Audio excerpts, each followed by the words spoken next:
gotta focus on yourself, on your faith, on your dreams, on your mind, on your health, yeah. You gotta work, never tell, keep your head down, find what you love and excel, yeah. Push and pull and...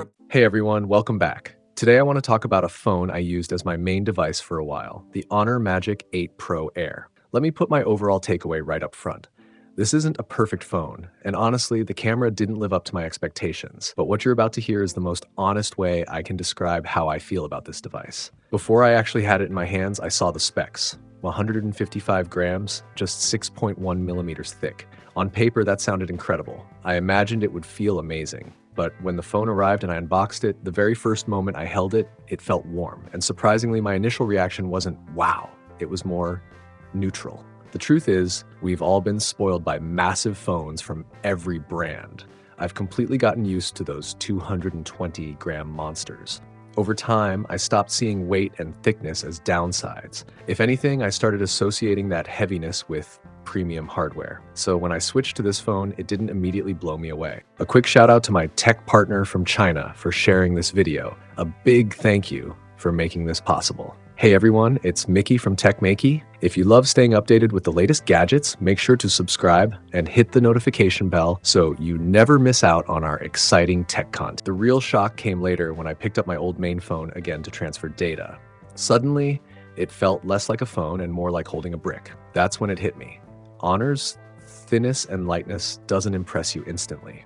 It reveals itself when you go back to a heavier device.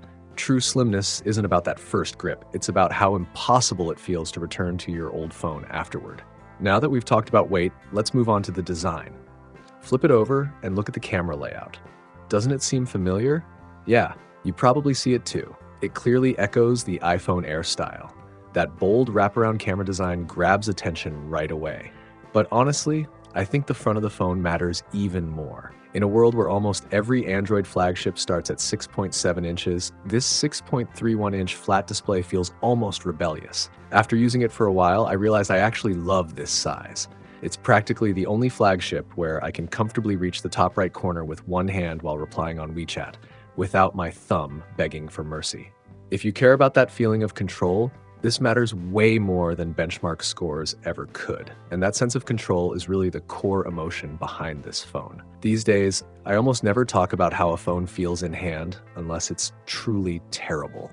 But if you're considering this device or any Air style phone, you need to ask yourself one thing again and again. How important is that physical control to you? Because the more you value it, the more you're going to appreciate this phone. So how did Honor manage to make it this thin, down to just 6.1 millimeters?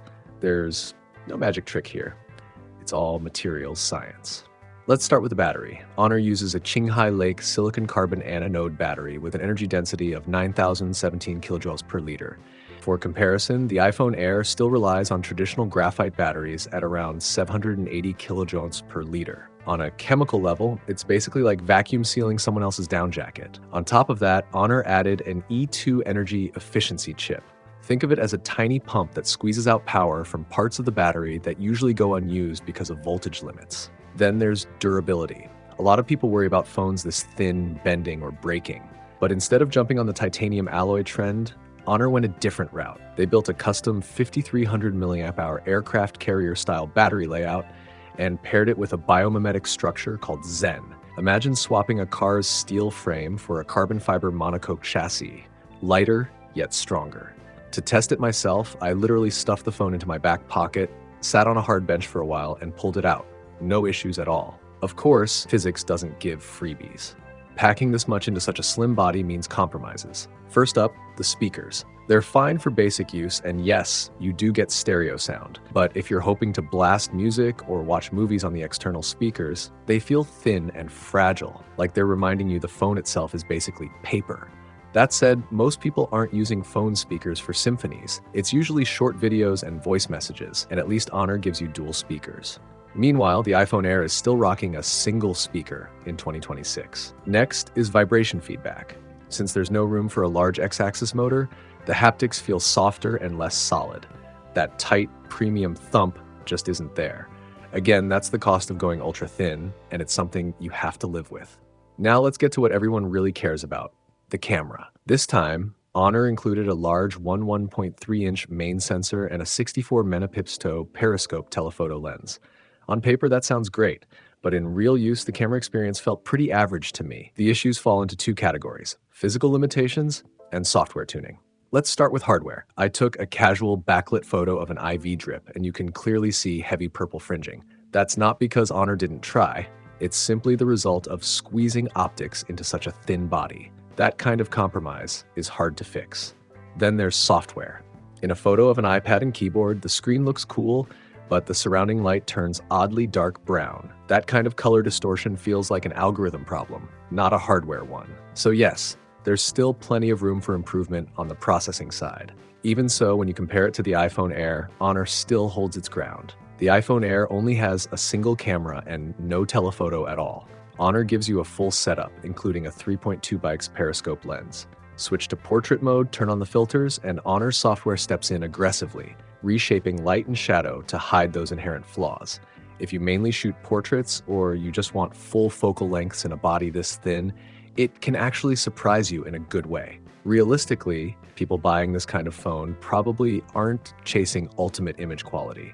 And while the camera doesn't meet all my personal expectations, I don't think it deserves harsh criticism either. That's simply not what this product is centered around. Now let's talk about battery life, because this part genuinely surprised me. Normally, when you see a phone this thin, you automatically assume the battery will be weak. But thanks to that high 917 energy density and the efficiency chip I mentioned earlier, Honor managed to squeeze in a massive 5500 mAh battery. After a full day of heavy use, including over 5 hours of scrolling TikTok, I still had 28% left. That honestly feels backwards.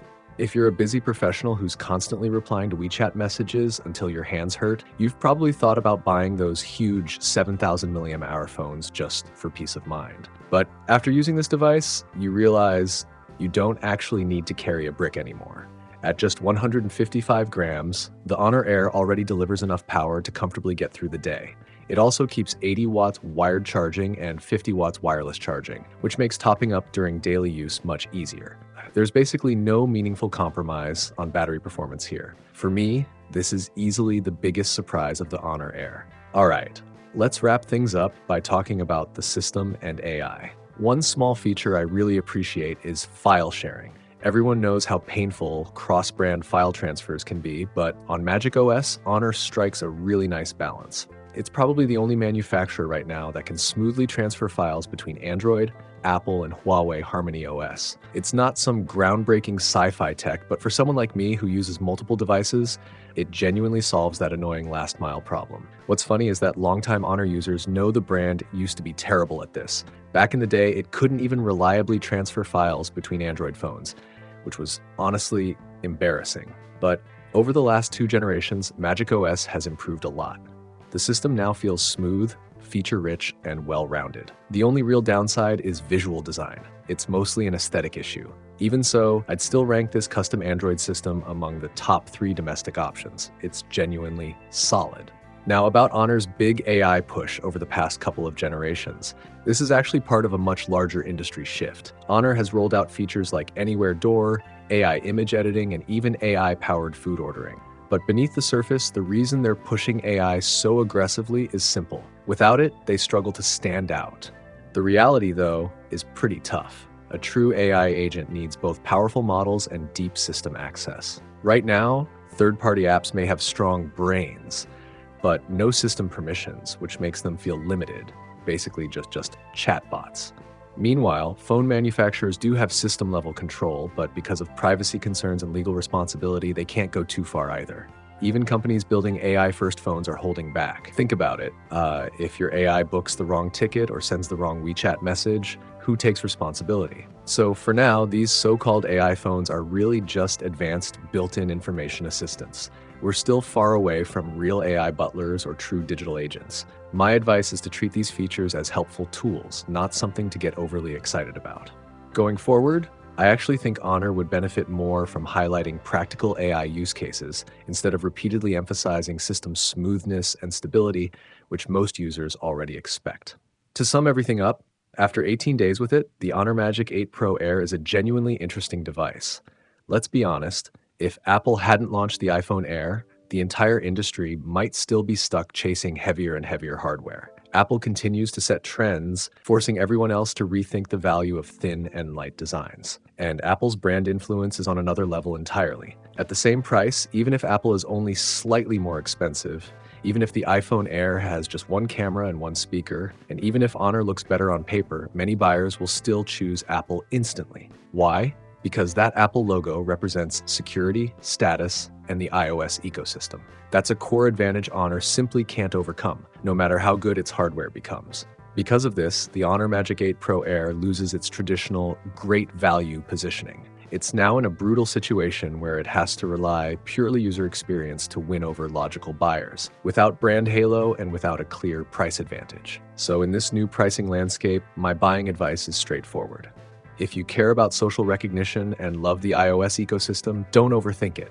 A discounted iPhone Air is probably your best choice. But if you're a pure pragmatist, tired of battery anxiety, want full focal length cameras, and need a phone that feels like a practical tool rather than just something pretty, then Honor is still worth serious consideration.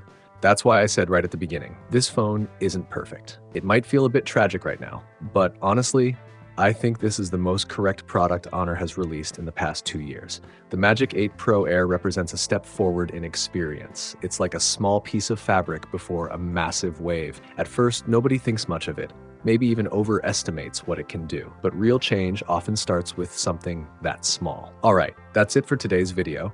If you enjoyed this review, don't forget to like, subscribe, and share. I'll see you in the next one.